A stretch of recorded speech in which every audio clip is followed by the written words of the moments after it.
Welcome back to another Boilers Extra, the final Boilers Extra of the season from Chicago's United Center. I'm Nathan Baird from the Indy Star. Sam King from the Journal and Courier. It's not the final one of the season, the final one of this week anyway, but it's been a long week. Last one from here is what I was saying. Last Right. one adjacent to the Michael Jordan statue. And I think we've done it in a semi-different location. We were in this room yesterday, I believe, but Purdue extended our stay here in the Windy City, and in doing so, I think completely changed the way a lot of people think about this team going into the NCAA tournament. Yeah, Purdue beats Michigan 80-72 in the Big Ten Tournament Championship game.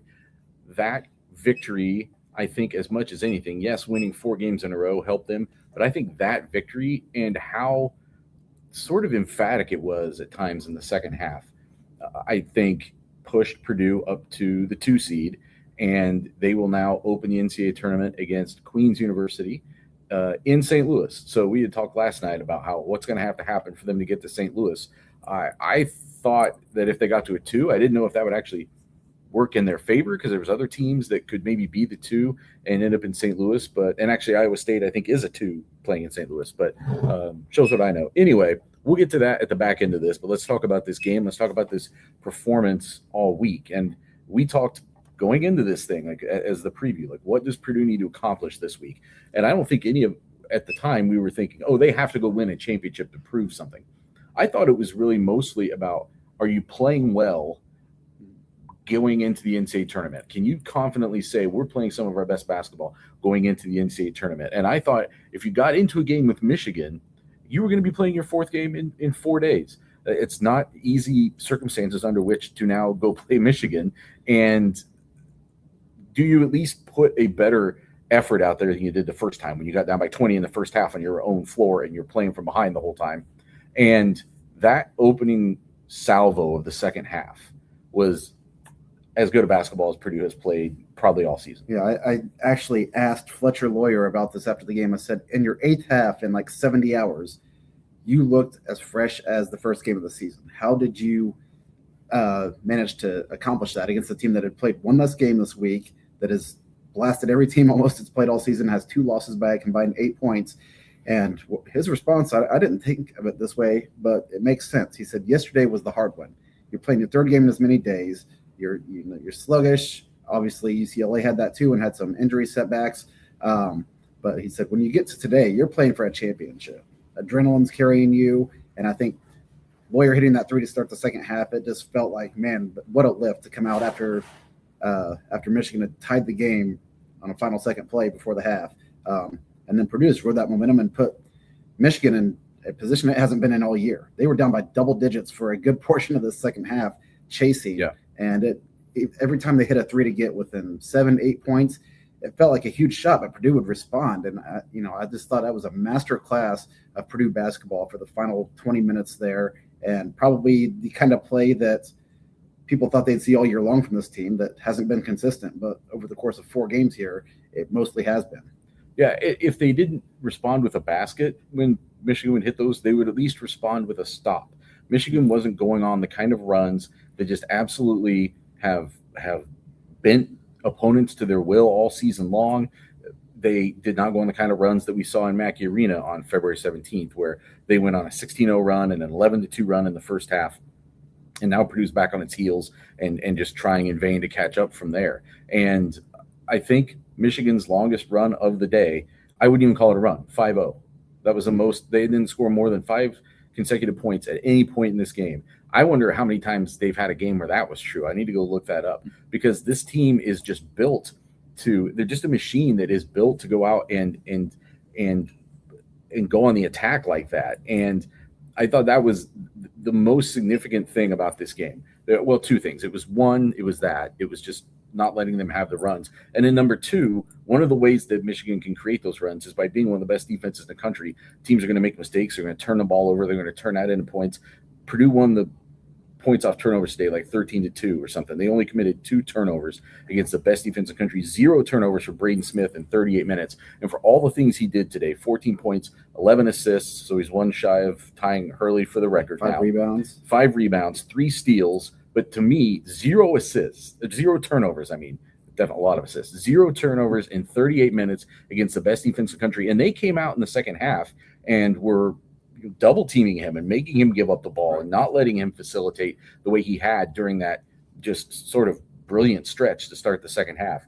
And he got through it. He found a way out of that, maybe in a way that he hadn't exactly done just a little while ago against Northwestern, right? Like that wasn't a great example of that. The game in Evanston today, it was textbook. And by not giving Michigan any extra possessions, that's how you come out of here with a win. Yeah, and the guy who probably deserves his flowers a little bit too is Trey Kaufman-Renn. They had the two-man game going, and there was no stopping it in that second half. I think TKR had like 4 straight made shots early in that second half, and he was going right at Mara too a lot of times. Yeah. Mara was the defensive player of the year, deservedly so in this league, and he could do nothing to stop Trey Kaufman-Renn, who was just making him look amateur, spinning around, getting to the shot he wanted. And Trey ends up with 20 points on 10 of 15 shooting. Didn't have the rebounding numbers that he normally does, but that's okay because Oscar Clough kind of handled some of that. And also just, I think Purdue kind of spread those rebounds out a lot today, got those longer rebounds that we've talked about being a problem. That was a problem against Michigan last month. And, very balanced effort on the boards, just a complete team effort. It was the most complete team effort, I think, for Purdue this season. Trey Kaufman-Renn did hurt his shoulder late in this game, so I can't remember how much time was left. Like a minute and a half. Yeah, he came out of the game, did not go back in, although putting Jack Benner in for him at that point helps you in other ways too. I think Jack Benner's a better free throw shooter. I think he's a more sure at the end of the game. More sure, like open court ball handler and a guy who can move the ball.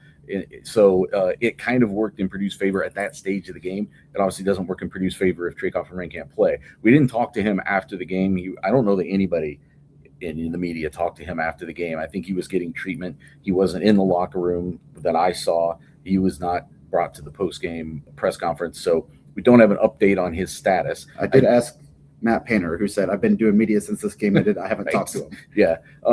We tried to ask a couple other people, and they didn't have anything committal to tell us about him. And he did, participate in the celebration and was, holding the thing up with his left hand, right? Yeah, the tassel. He cut the net, and then he raised it up in there with his left arm, which that's the shoulder he was holding when he came out of the game. Yeah, and if that shoulder were like, separated or something like that, I imagine he maybe wouldn't be able to do that. Although, again, adrenaline, whatever. But no, he was tremendous in this game, and especially because Oscar Clough got into foul trouble. If you might remember the game at Mackey earlier this year, that absolutely killed them in that game. He only played 9 first-half minutes with foul trouble. Oscar Clough did. And the way he'd been playing this weekend, if Michigan could get him in foul trouble, then that was going to spell big trouble for Purdue. And I thought that when he got the second foul, both he and Trey Kaufman were playing with 2 fouls, and you could see Michigan like a pack of velociraptors or something like that. Now they're just attacking downhill en masse, just this horde of guys flying downhill and getting to the basket, trying to get those guys into bigger foul trouble or just taking the points, because at some point Clough had to just like step back and almost let guys get that layup if it gets to him because he can't take the foul. He ended up playing down the stretch with 4 fouls, but still scores 21 points. I thought it was almost a foregone conclusion he was going to be the tournament MVP. I was surprised when Braden Smith won that, but Braden Smith set if you're going to go the totality of the week, as great as Clough was in every game, Smith also set a record for most assists in a Big Ten tournament. He also had 11 against 0 turnovers today, and he was the catalyst of that to start the second half. Yes, Trey Kaufman-Renn was there getting those pocket passes, but Braden and the way he was reading defenses and controlling things was a huge part. And he was getting steals in there. Like, he was a big part of that stretch. This week started with Braden Smith also setting the single game Big Ten tournament record for assists with 16. So that helps you get to the overall tournament record, obviously. But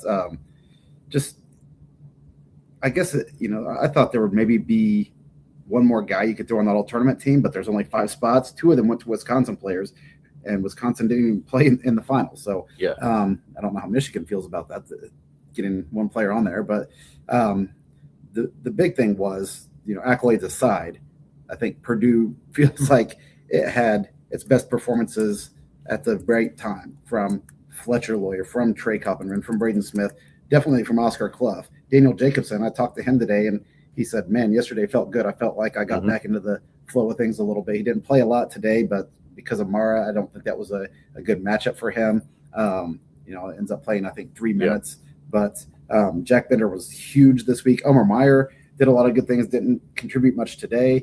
But I feel like as much as Purdue extended its bench yesterday, it shrank it today and rolled with its horses. You have to beat Michigan. But it seemed like, we talk win or lose, Purdue just had to play well. I think it was important talking to these people after the game to prove for Purdue's players it can beat a number 1 seed, a team like Michigan, because to get to the Final Four, in Purdue's case, you're probably going to have to beat Arizona, another team that's of that caliber. Yeah. Or you're going to have to beat Wisconsin, which is playing as well as basically anybody. I mean, they almost beat Michigan on Saturday. Like, it could very easily have been Wisconsin that Purdue was playing today. They are playing tremendous basketball, which I don't need to tell anybody who follows Purdue that, because they saw what happened in They're Mackey still Arena, scoring in Mackey Arena like last 1 week ago. Yeah. So who else is in? Arkansas is in that. They've got phenomenal players. BYU is in that region. They've got phenomenal players. There are great players all over that region. Gonzaga is in that region, a top 10 KenPom team. That's who Purdue would potentially match up with if it got through the first weekend. That's who's waiting for you in a Sweet 16 scenario. I mean, I already know Purdue fans are thinking of 2024 sure when they play Gonzaga in Sweet 16. But I mean, this is a loaded region, but it looks like a loaded regional in part because Purdue is the 2 seed there. Like, what they just did this weekend now, like, jams another really, really high functioning team into that tournament and into that bracket. And it's funny, I was listening. I do not remember which one it was. I was this morning, as I was getting ready and driving up here, I was just listening to various college basketball podcasts and trying to see what they were saying about the Big Ten tournament. And there was one that they were kind of doing their panel and were like, well, do you believe in Purdue now after what you've seen for 3 days? And they were kind of like, yes, but, and which I think was fair, because those, as we talked about, those first 3 matchups, there were some things about them that were very favorable for Purdue. This was a different animal. This was a horse of a different color. Michigan has just run roughshod over the Big Ten and beyond all season long.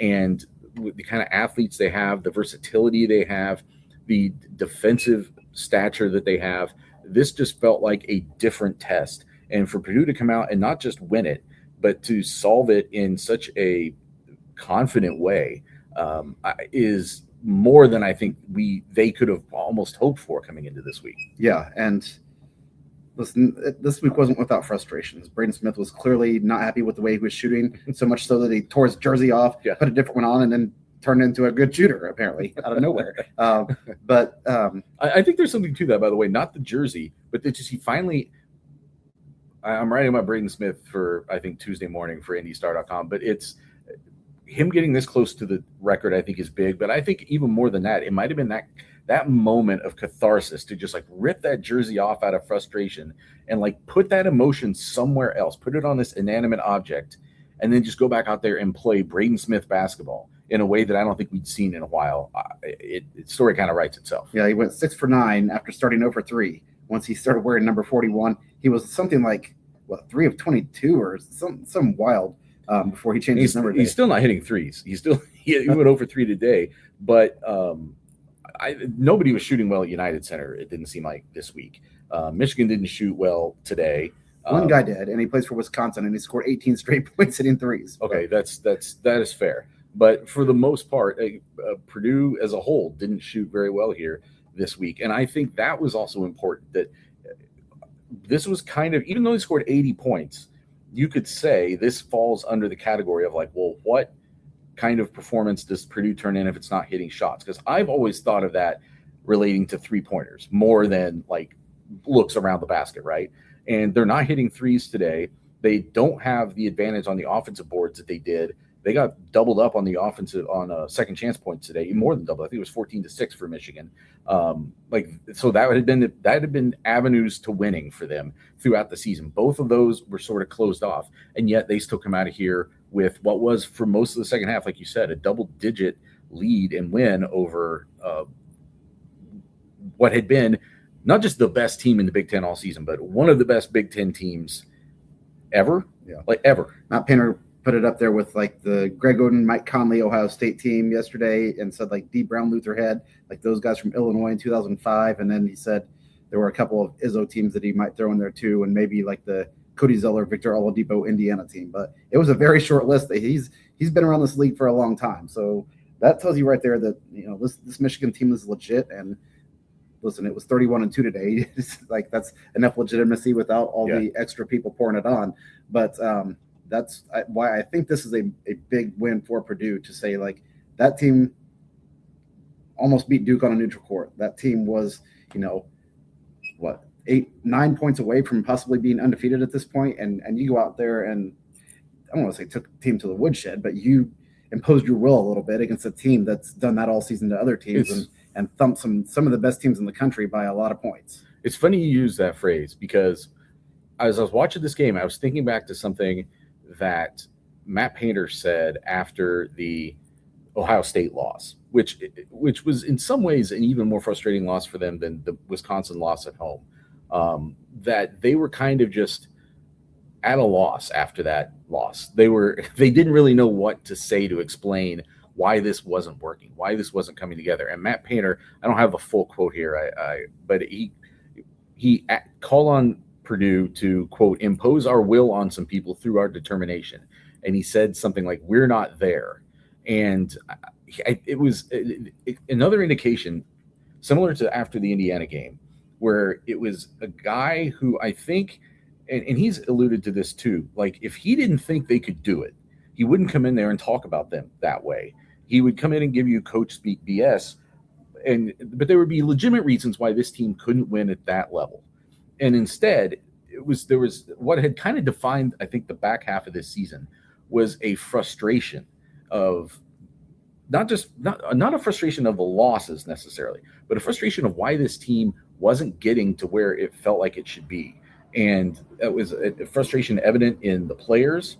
It was a frustration evident in the things that Painter said after some of the losses, not all of them, but particular ones, that this team was inside them. This team that we saw today was inside them. They just couldn't figure out how to get to it. And I think methodically over the course of this weekend, they built the confidence and just started refining their game enough to then come in and impose their will, not just on any opponent, but on the opponent, like the one that had defined what excellence in the Big Ten was this year. Yeah, and again, getting it with 9 guys.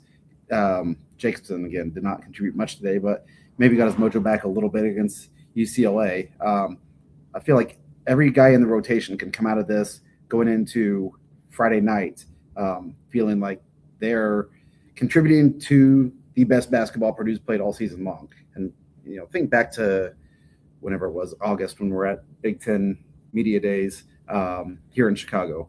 And everybody was like, Purdue's the team to beat. Michigan was maybe, number 2 on most of those people's radar, but it was like undisputed. Purdue is the number 1 team in this conference. And over the course of 20 Big Ten games, Michigan proved to be the best team in this conference. And now Purdue can say, going away, no question. Now Purdue can say, hey, we were right there with the best team in the conference. And, I think maybe Purdue can look at this now and be a little frustrated it didn't have a better success rate in the Big Ten regular season, but it's not going to be remembered for what it did in the regular season. If these guys accomplish what they think they're capable of accomplishing, they'll be remembered forever for what they do in the next 3 weekends. I mean, this Michigan team will be remembered for what it did in the regular season, I think. Like 19-1 it'll be remembered for that. And if you had the kind of regular season that Purdue wanted, it would be remembered for that if you then pair it with something else. But at the same time, he's not wrong. You're not wrong. He wasn't wrong when he said something similar a couple of weeks ago.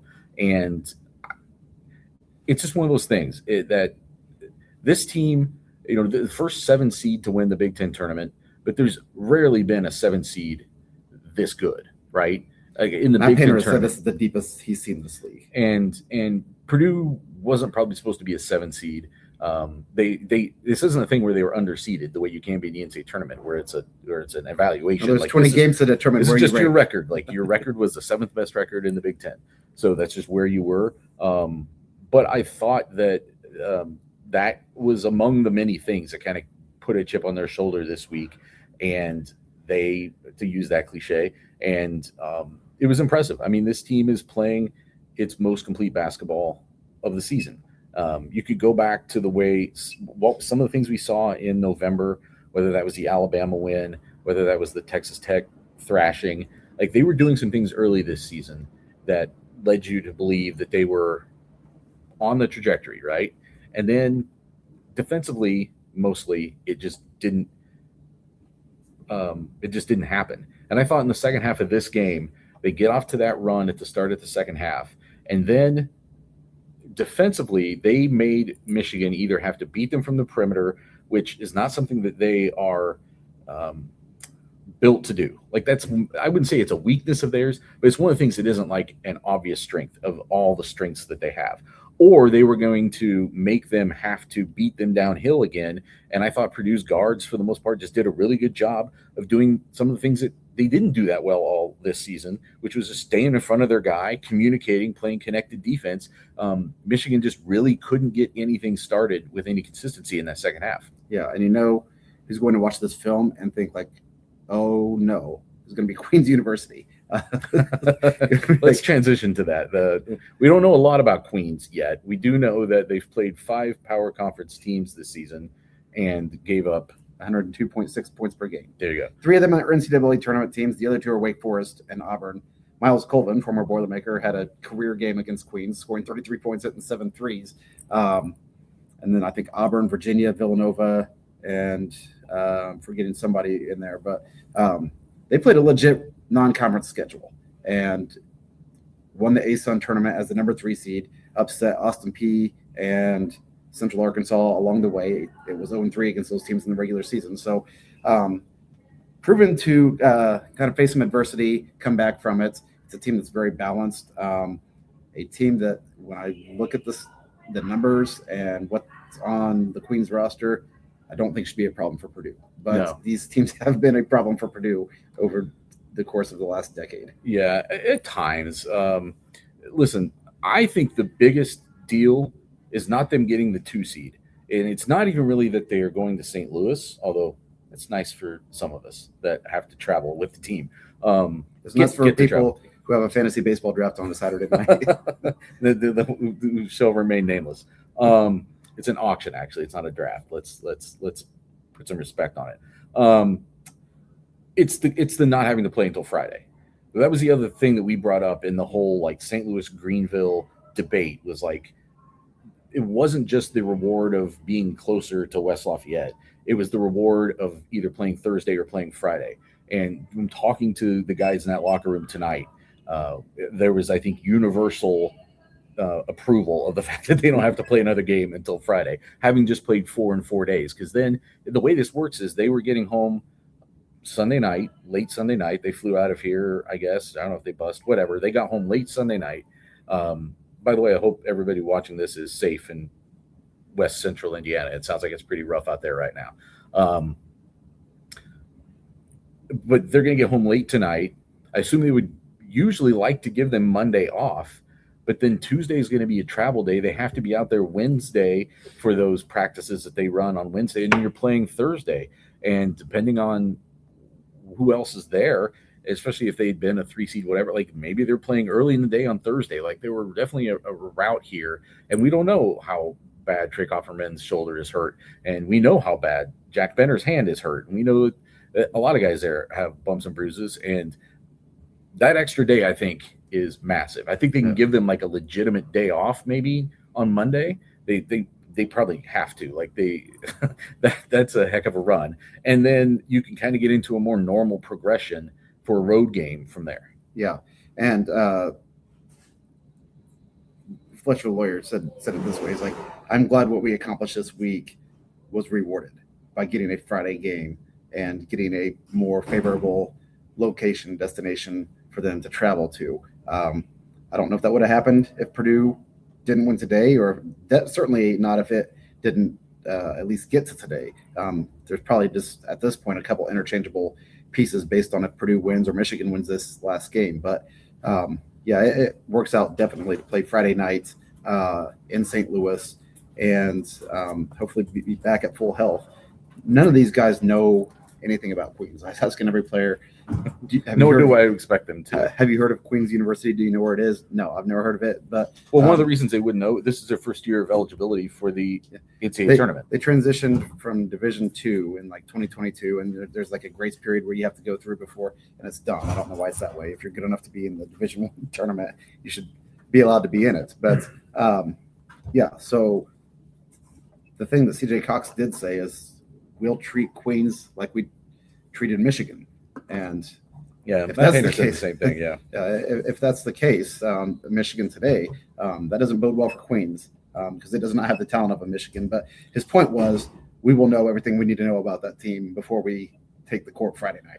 This sort of reminds me when I was covering Ohio State football, and every time they would play Purdue, when for the first few years there were still people who were around from that 2018 team, and they would always be like, oh no, like we've already heard from all the old guys, like you can't take a game against Purdue too lightly, blah blah blah. And I think that is going to kind of resonate the same way. Like the first round loss in 23 is going to resonate through most of this generation of Purdue players. Probably there's always going to be somebody there kind of passing along that lesson. But on this roster, you've got guys who were there, you got guys who lived it. I think that is going to really help their seriousness of purpose in that first weekend. If they were to beat Queens, then you're seeing either Miami, which I think was a third place team in the ACC this year, so not a slouch. They won like 25 games, I think. Then they're the 7th seed. The 10th seed is Missouri, but guess where St. Louis is? Like there's maybe some kind of a benefit there. Home crowd, closer to home. Some of those, I didn't look at the roster. They probably got guys who are from St. Louis, and it's it gets real from here on in. Like even if the matchups are favorable, less about these teams. Things are going to be a little bit more unpredictable, and you've got to do scouts on a really short amount of time. It's not like this was 4 games in 4 days, but they knew everything about these teams, right? And these teams knew everything about them. I actually thought that was had become a little bit of a detriment for them this season, but they turned it on its head and had a pretty great run in Chicago. Well, the best players on Purdue's roster played their best basketball, which ultimately led the team played its best. Didn't shoot the best, but played its best basketball. And we didn't mention Fletcher Lawyer today, but he was so massive in that Nebraska 5 game. assists today. Yeah, 5 assists today. Scored 14 points. This was a Fletcher Lawyer like textbook performance to me. Like 14 points on 4 of 7 shooting, made his threes, 4 rebounds, 5 assists, only 1 turnover, and didn't commit a foul. Like it's just maximum efficiency, and that kind of performance, it says a lot about Purdue that was like the fourth most notable performance that team turned in today. Just a kind of a statement win for Purdue. And I think it was a statement that the rest of college basketball paid attention to, not just the selection committee making them a 2 seed, but I think you're going to see people who look at the talent and see some momentum. And whereas they might have looked like coming into this week, like the Vogue 14-3 upset pick, 4-13 upset pick, because it looked like for a while they had to stay off that 4 line. Instead, I think this is going to be like could they be one of the spoilers for in a season where it seemed like the 4 ones had kind of separated, and if there could be a chalk year, it started to look like a very chalk year with those 4 teams at the top that had kind of separated. And now I believe there'll probably be a team that people are looking at as one that could spoil that. Yeah, and what we'll hear about as long as Purdue continues playing, because more and more national media will latch on as they would advance to the tournament, if that's the case, is just the experience of this team. And that's something that Matt Painter's talked about a lot this year. Sometimes I think that's maybe, like you said, to a detriment, because these guys have played so much together. How those guys play together. It's easier to maybe scout. There's a lot more things out there. And in the coaching community, you call on your friends who have played those guys before. And what did you do? Why did this work? But now you're going to face opponents who haven't seen you unless you get to Gonzaga. That's just becoming a recurring thing, almost like, the Tennessee series has become. But got to get there first. But I think that those guys who know this is their last go around, and even guys like Liam Murphy I talked to after the game, he's like, listen, I'm in my 6th year of college basketball. I've never played in an NCAA tournament. And now I came to Purdue knowing I was going to be in the NCAA tournament, but he didn't come to Purdue to be in the NCAA tournament. I think these guys who are on their last go around, Oscar Clough, They're going to will this team. They certainly did this week. Minus Murphy, who didn't play, but Clough, Kaufman-Wren, Lawyer, and Smith carried this team through 4 wins over 4 days. By the way, I don't think we mentioned this, but if they win this weekend or the first weekend of the NCAA tournament, then they go to San Jose, California. So that's a nice little joke for those of us who are really hoping to go to St. Louis, that you can, but then you have to go all the way across. It does assure that we will not be back in the United Center in a week. We will not. We will not be back in the United Center for probably a couple of years, I would imagine. But Purdue has now won 7 straight games here. By the way. Yeah, 7 straight games here over the span of 4 years, and it netted them 2 Big Ten tournament championships, and it gives them some momentum going into March Madness. So thanks for those of you who joined us. We are going to head home finally now, and the next time we talk to you, actually, we'll probably talk to you. We'll do some kind of a preview this week. So that may be from our living rooms or whatever. It may be from on site in St. Louis. So we will let you know, but thanks for joining us, and we will talk to you again soon.